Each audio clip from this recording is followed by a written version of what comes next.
Ramadan ini sendiri mengurangi job nggak sih?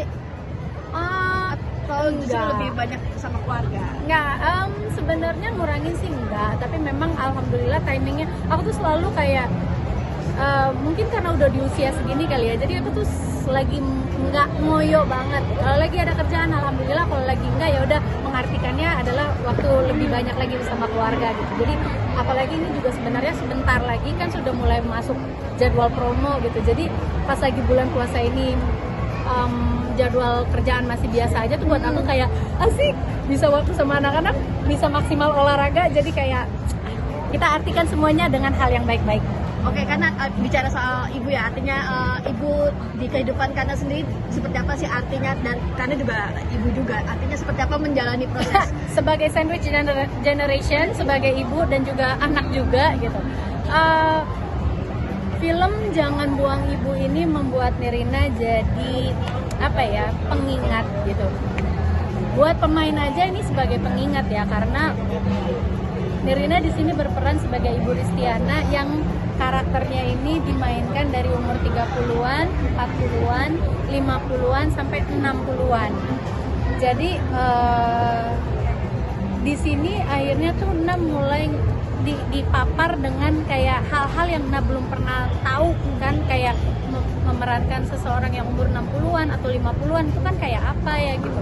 Terus kayak mencari-cari sendiri, ngulik-ngulik sendiri, lihat video, lihat referensi, ketemu sama orang gitu. Terus yang aku perhatiin adalah beberapa di antara mereka, beberapa ya, nggak semua, tapi beberapa di antara mereka jalannya lebih lamban, ngomongnya juga lebih lamban, intonasi atau suara yang biasanya tinggi sekarang udah mulai lebih rendah. Nah, dengan pelajaran-pelajaran itu tuh aku kayak, oh berarti ini yang aku akan hadapin ke depan ya gitu loh. Jadi kadang-kadang suka bengong sendiri gitu, kayak siap nggak ya dengan perubahan-perubahan yang akan terjadi di depan itu. Tapi ya siap nggak siap itu kan harus dihadapin ya. Tapi karena sekarang aku ibaratnya udah 20 tahun lebih dulu ngerasain di yang usia yang sebelum semestinya, aku tuh kayak wah kemarin sih lumayan sih campur aduk, kayak ada harus, sedih, nggak terima, tapi karena waktu itu ngejalanin ya udah, even ngaca dalam kondisi kayak keriputan itu aja aku tuh kayak wow ini berat ya untuk diterima ya, tapi ini kan wajahku yang nanti akan datang gitu. Jadi belajar ikhlas salah satunya aku dapetin banget di film ini gitu. Jadi belajar ikhlas di make up 4 jam, belajar ikhlas datang duluan dan pulang paling akhir, belajar ikhlas bahwa aku menjadi ibunya Amanda Manopo yang jelas-jelas usia kita ya oke fine jauh, tapi nggak segitu jauhnya ya. Jadi ya belajar ikhlas yang hal dari seorang ibu yang juga adalah seorang anak, yang waktu pada saat aku ngejalaninnya waktu itu berat banget ya, menjadi ibu dan jadi anak. Ekspektasi orang banyak banget sih, jadi ibu kan harus gini, jadi anak juga harus dengerin ibu, jadi harus apa gitu.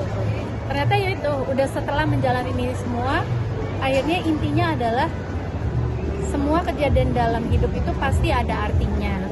Semua itu kalau kita jalanin secara ikhlas dan tanpa ekspektasi yang berlebihan, sebenarnya hidup itu bisa baik-baik aja kok. Jadi belajarlah untuk menjalani hidup dengan harapan yang istilahnya harapan yang kita jalan dengan tingkat kebahagiaan yang kita tentukan sendiri. Jadi coba jalanin aja itu. Hidup tuh pasti setiap orang pasti punya fase susahnya masing-masing. Apakah sekarang ataukah belum datang atau tapi ada gitu. Jadi sabar-sabar aja dan punya harapan baik terhadap diri sendiri kok. Pasti insya Allah dikasihkan jalannya. Terima kasih sudah menonton video ini. Jangan lupa subscribe dan aktifkan lonceng notifikasi supaya kamu gak ketinggalan video terbaru dari Grit.